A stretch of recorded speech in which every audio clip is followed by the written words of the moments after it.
Hello, Virgo. I am Poetic Heretic, and this is your July 2021 astrology forecast, where we examine the most significant astrological developments of the month and interpret them for your sign. As always, these videos will be most accurate for your rising sign, but you may also use them for your sun and or moon sign if you so desire. All dates and times in this video are Eastern Daylight Time. Adjust your time zone accordingly. July wastes no time introducing us to its dynamic developments when on the first of the month we have a powerful Mars-Saturn opposition.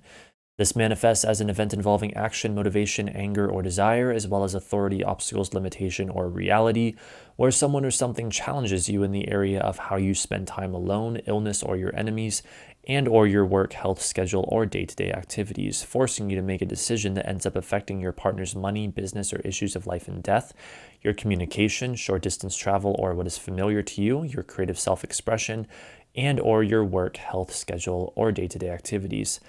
Generally, a Mars-Saturn opposition is one of the most challenging aspects we ever have to deal with, where there is tension either between two opposing parties or two different areas of life.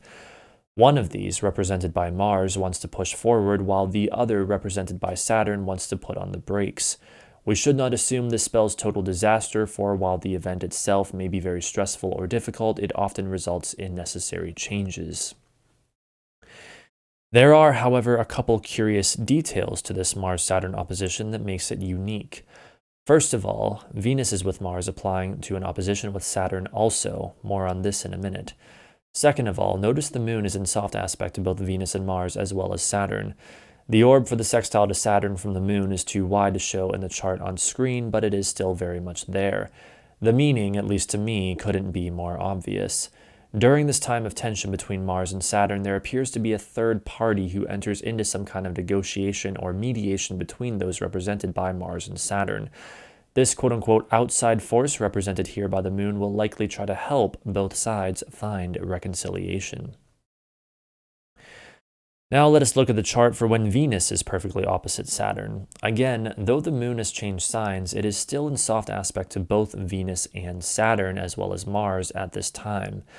This is further indication of the idea of a third party trying to help resolve things between the two opposing forces in some way. Additionally, the fact that it is both Venus and Mars, the cosmic lovers opposing Saturn, suggests that for many during the first week or so of July, there could be anything from a romantic relationship to a creative endeavor that is somehow disapproved of by authority or that encounters obstacles, limitations, or some other difficult reality. It is much like the classic story of two people wanting to be together in love, but someone or something won't let them, though it will of course not manifest this way for everyone.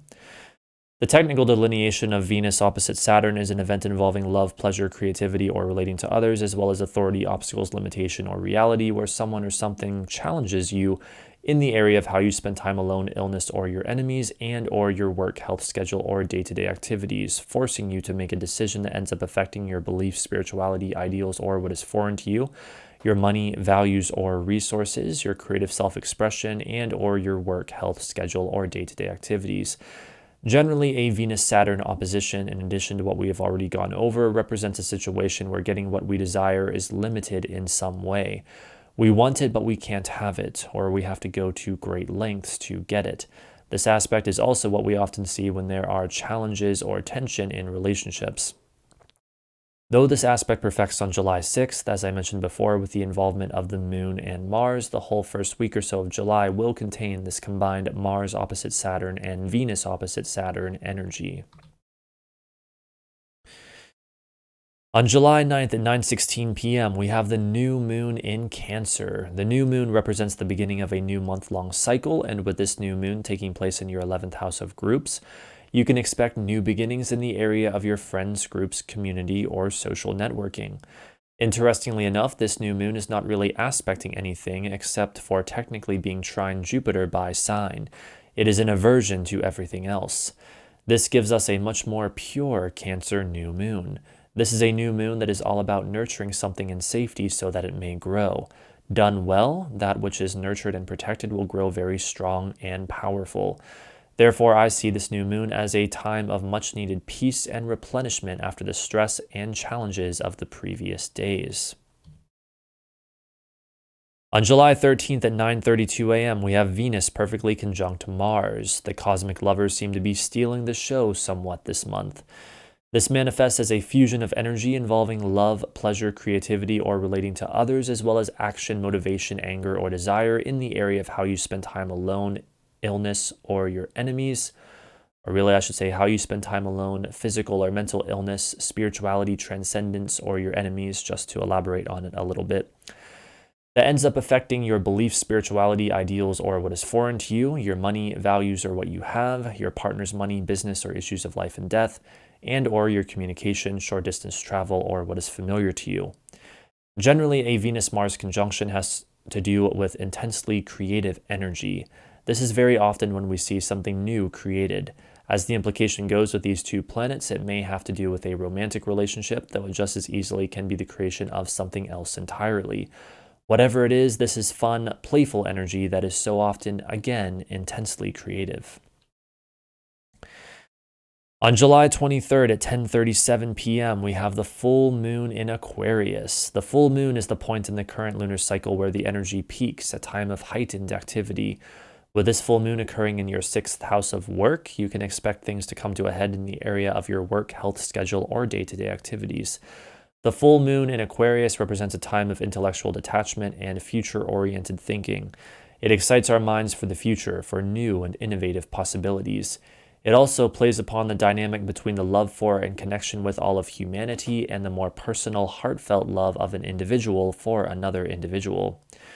This full moon in Aquarius is co-present with Saturn, indicating this may be a time that, despite our excitement for the future, we must contend with a difficult reality.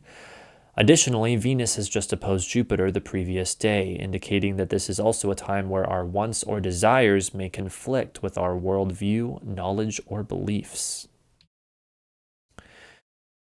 The final event of July we will look at is on July 28th at 8:43 a.m. when Jupiter retrogrades back into Aquarius, where it will remain until late December of this year.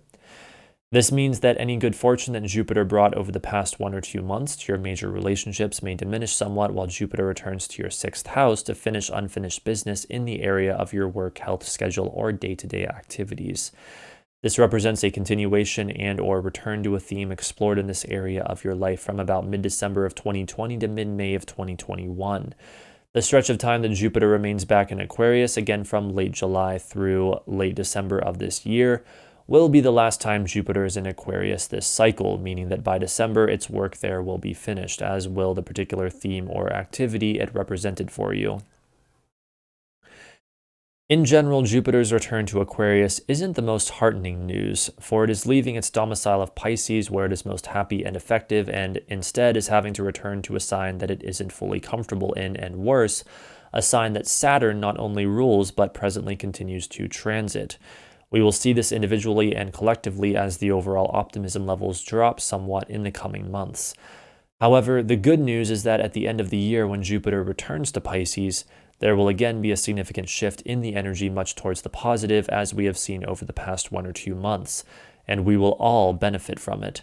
There is much more I could say about this, but we will save it for when these events are closer and it becomes more relevant. One thing we do need to discuss now, however, is the fact that Mars opposes Jupiter only 1 day after its return to Aquarius. Almost immediately following this, Mars also changes signs by entering Virgo a mere 5 hours later. These events are connected. They are a clear indicator of a very powerful shift in the energy around the end of July. Mars opposite Jupiter represents an event involving action, motivation, anger, or desire, as well as expansion of your worldview, growth, knowledge, or belief systems where someone or something challenges you in the area of how you spend time alone, illness, or your enemies, and or your work, health, schedule, or day-to-day activities, forcing you to make a decision that ends up affecting your partner's money, business, or issues of life and death, your communication, short-distance travel, or what is familiar to you, your home, family, or living situation, and or your major relationships. Generally, a Mars-Jupiter opposition indicates that our actions are not in alignment with our beliefs, that we may feel motivated to act in a way that challenges our worldview or morals. It can also represent 2 people who are at odds, one of them playing the role of Mars and the other playing the role of Jupiter. In such a scenario, the former would likely be hot-headed, angry, and impulsive, while the latter would be philosophically driven and focused on the big picture. July is a dynamic month. Its energy is loud and powerful. It begins with harsh and challenging aspects with both Mars and Venus opposing Saturn, then calms down and becomes somewhat more serene and playful with the new moon in Cancer and the Venus-Mars conjunction. Our hopes for the future are stimulated in the mid-late part of the month with the Aquarius full moon. But as Jupiter retrogrades back into Aquarius on the 28th, we realize that there is more work to be done before we can move forward with the bounty and blessings of Jupiter in Pisces. Work hard, play hard, and be brave, for like the sign of Leo into which the sun ingresses every July, this July is especially loud and powerful. That concludes your July 2021 astrology forecast. If you enjoyed this video, please give it a like and subscribe to my channel if you have not already for more content like this. Have a fun month of July, and thank you so much for watching.